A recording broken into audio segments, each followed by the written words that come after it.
রাহমাতুল্লাহ আলহামদুলিল্লাহ ওয়াহদা ওয়াসসালাতু ওয়াসসালামু আলা মান লা নাবিয়্যা বা'দাহু বা'দ। সম্মানিত মুসলিম ভাই ও বন্ধুগণ, আজকে আমাদের একজন ছাত্র আমাদের এই মাদ্রাসায় আলহামদুলিল্লাহ অনেকের গলায় আর হাতে তাবিজ ছিল। যখন থেকে আমরা এই বিষয়ে সতর্ক করলাম যে নবী করিম সাল্লাল্লাহু আলাইহি সাল্লাম কখনো তার জীবদ্দশায় তিনি কখনো নিজের শরীরে গলায় বা অসুস্থ হলে হাতে তিনি তাবিজ দেন নাই। এবং তার জীবদ্দশায় তার চারটা মেয়ে ছিল তার জীবদ্দশায়। এরপর তার জীবদ্দশায় তার নাতিরা ছিল। তিনি কখনো তার মেয়েদেরকে অসুস্থ হলে তাবিজ লাগানোর জন্য কোরআন দিয়ে লেখে তাবিজ লাগানোর জন্য, বা তার নাতিদেরকে হাসান হোসেন রাদিয়াল্লাহু আনহুমাকে তিনি অসুস্থ হলে তাবিজ দেওয়ার জন্য বলছেন বা কোরআনের আয়াতগুলো লেখে গলায় বা হাতে দেওয়ার জন্য বলছেন, এমন কোনো রেকর্ড নেই। নবী করিম সাল্লাল্লাহু আলাইহি ওয়াসাল্লাম কখনো কোনো একটা স্পষ্ট মারফু হাদিস নেই নবী করিম সাল্লাল্লাহু আলাইহি ওয়াসাল্লাম থেকে তিনি বলছেন যে তিনি তাবিজ তোমরা দাও গলায় অসুস্থ হলে তোমরা গলায়, কোমরে, হাতে তাবিজ দাও কোরআন দিলে। এই ধরনের কোনো বর্ণনা নবী করিম সাল্লাল্লাহু আলাইহি ওয়াসাল্লাম থেকে নেই। বরং নবী করিম সাল্লাল্লাহু আলাইহি ওয়াসাল্লাম বিভিন্ন হাদিসের গ্রন্থে এই কথাই বলছেন যে মান তাআল্লাকা তামিমাতান ফাকাদ আশরাকা, মান আল্লাকা তামিমাতান ফাকাদ আশরাকা, যে তাবিজ সে আল্লাহর সাথে শিরিক করলো। এখানে নবী করিম সাল্লাল্লাহু আলাইহি ওয়াসাল্লাম যদি জায়েজ হতো কোরআন দিয়ে লেখা বা কোরআনের আয়াত দিয়ে লেখা, যদি তাবিজ জায়েজ হতো নবী করিম সাল্লাল্লাহু আলাইহি ওয়াসাল্লাম এটা সেপারেট করে দিতেন। হাদিসগুলোতে বলতেন যে না, তাবিজ দিয়ে হলে জায়েজ থাকবে, আর তাবিজ মানে কোরআন দিয়ে হলে জায়েজ থাকবে, আর কোরআন ছাড়া যদি লেখা হয় তাহলে সেটা শিরিক হবে। এই ধরনের কথা নবী করিম সাল্লাল্লাহু আলাইহি ওয়াসাল্লাম বলেন নাই। অতএব আপনাদেরও উচিত যে যখন আপনারা কোনো হুজুর যদি বলে যে তাবিজ দেওয়ার জন্য, তাবিজ লটকানোর জন্য, তাহলে আপনারা নিবেন না।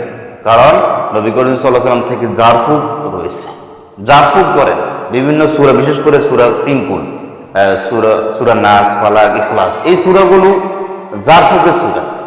এগুলো পড়ে আপনারা দম করেন, জারফুক করেন, ইনশাআল্লাহ সুস্থতা হবেন। সূরা ফাতিহা পড়ে জারফুক করেন। তেমনি ভাবে আমাদের মাদ্রাসায় একজনের গলাও নাই, শুধু একটি ছেলে তার মা না বুঝে তার গলায় তাবিজ লাগিয়ে দিয়েছে একজন হুজুরের কথা। পরে আমি তার মাকে যখন বললাম, এই বিষয়টা যখন বিস্তারিত বললাম যে জারফুক করেন, শোয়ার সময় সূরা ফাতিহা, সূরা ইখলাস, এরপর সূরা নাস, সূরা ফালাক, এগুলো পড়ে তার শরীরে মাসে করেন। এরপর আয়াতুল কুরসি পড়েন। তখন রাত্রে এগুলো পড়ার পর কন্টিনিউ যখন এগুলো করবেন, রাত্রে সে ভয় পাবে না, বা বোবা শোভন যেটা আমাদেরকে বলে, আমাদের দেশের মহিলারা বলে, সেই ধরনের কোনো ডিস্টার্ব ইনশাআল্লাহ হবে না।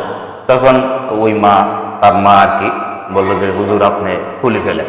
তো তার মার পরামর্শে আমরা আজকে তার গলার থেকে তাবিজটা খুলে ফেলবো।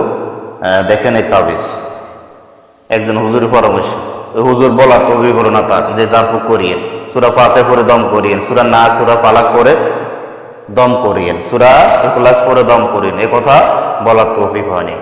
তাবিজ দেওয়ার তৌফিক হয়েছে, কারণ তাবিজ তার ব্যবসা, এটা দিলে 500, 1000 বা 5000, 2000 কামাইতে পারবে। এই জন্য তাবিজ দেওয়ার জন্য বলছে, জারফুক করার জন্য বলবে না।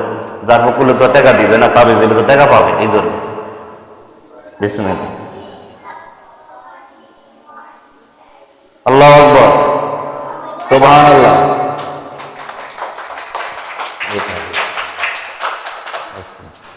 দেখেন এই তাবিজ, আমি তার মাকে বলছি, সে মা এখন এইটার আমল করতেছে, মানে রাতে শোয়ার সময় সে জারফুক করে তার ছেলেকে মাসে করে।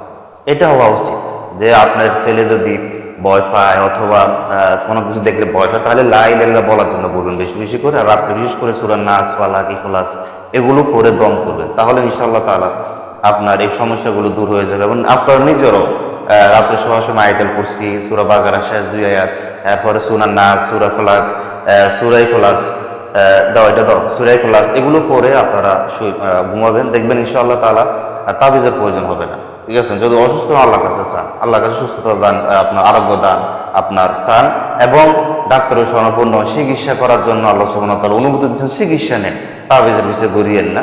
আপনাদের টাকা